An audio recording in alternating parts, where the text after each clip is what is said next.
America is in a deep sleep of sloth and atrophy, but everything's about to change. Indiana Jones has stepped out of the jungle depths, and he's calling us back to adventure. Maybe to making some better blockbusters, too. They fly now?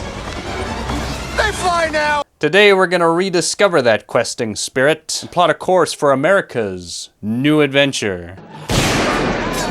Welcome to the New Ride broadcast. I'm Ben Blumert, a filmmaker, a traditionalist, and this program's culture expert.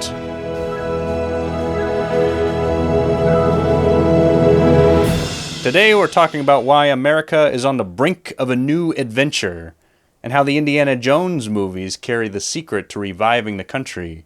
America was built on the spirit of adventure. Pioneers, frontiersmen, and explorers marched into the unknown and paved the way for their countrymen. We marched to every inch of the continent, becoming the leaders of the post-war global order, and then we went to the moon. Fast forward to 2025, and even the farthest reaches of the globe have iPhones. Where do we go from here? Everything's been done already. I'm watching little dark age edits on a pocket computer while I buy imported cheese at Walmart. And this ease of life has made us lazy, as we gorge ourselves on the harvest our forefathers planted. We've consumed everything in sight. And now we're starting to eat ourselves. Americans want change, and they've started to look outward again and back to the past. When this baby hits 88 miles per hour, you're gonna see some serious... And here's where Indiana Jones enters the scene. Indy is an adventurer and an archaeologist. He journeys outward into the unknown and excavates the past for its treasures. And it seems that Americans are beginning to do exactly that. Recent national populist movements represent this kind of adventurous treasure hunting. Annexing Canada? I intend to resign. Purchasing Greenland? Huh? Space travel? Bringing back tariffs? Celebrating national heritage? Make America great again? That's searching for gold from the past. The optimism for the future, desire for change, and nostalgia for a golden era these movements embody are adventurous. And these movements have also made politics fun again, incorporating voters and the nation as a whole in a group adventure. Culturally, America looking to the past is nothing new. The Founding Fathers idealized ancient Greece and Rome, and it's manifested in architecture and art. Today, films have been one of America's chief cultural productions for the past century. And although Hollywood has been looking back quite a bit over the past decade, churning out Ghostbusters reboots nearly as fast as Finn Wolfhard ages, they've been doing very little venturing outward. Every year we get a dusted-off 80s franchise resold or clumsily modernized without any understanding of why the original worked so well in the first place. We don't need another Disney Star Wars that merely apes the aesthetics of the original. We need an innovative film that does what the original Star Wars did. The Indiana Jones trilogy is a great reference of how to make great movies, not just because it's an impeccably made film, but because they nailed these two elements we're discussing. Raiders and Star Wars were not entirely novel. They were a throwback to adventure serials of the 1930s, and even to ancient myth. And since they drew from this well, their deep roots allowed them to grow big. But they were also inventive as original properties, and established the template for the summer blockbuster. Whether a piece of art is supporting or subverting the current regime, culture is often downstream of politics. Think, for example, about medieval and Renaissance Christian art.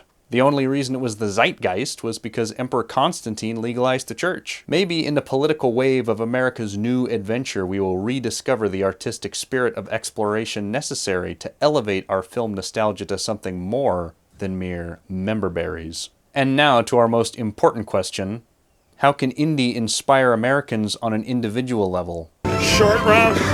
Step on it. Okie dokie, Dr. Jones, hold on to your potato. Indy is an icon of masculinity, an intellectual adventurer, equal parts professor, and treasure hunter. Despite his considerable knowledge, he doesn't merely live in his head. He's a man of action. We can all learn something from Indy's readiness to get his hands dirty, and if your fitness regimen has you swinging off cliffs and outmatching hooligans, then you're making RFK Jr. proud. We have 1,000 chemicals in our food. Indy combines his vitality and his knowledge to discover that ancient boon that will defeat evil and renew the world. Speaking more symbolically, Indy reclaims what has been lost from former days and presents it anew to modern man. This adventure doesn't have to be a physical one. It could be an adventure of ideas, solving or reclaiming philosophical, political, or engineering problems. And that's something all Americans can aspire to. And we're already seeing it happen. Men are returning to tradition in droves, embracing the wisdom of our forefathers and rediscovering religion as the antidote to the malaise of modernity, and sharing it with their families and communities. Perhaps Indy's lifestyle of studying history, taking risks, and questing across the globe is just what men need in this suffocatingly artificial and sedentary modern world. In Raiders of the Lost Ark, Indiana Jones searches for the Ark of the Covenant. He unearths it from its subterranean chamber, but it falls into the hands of the Nazis, who decide to open it in their hubris. This is their undoing, and God obliterates them in punishment for their evil.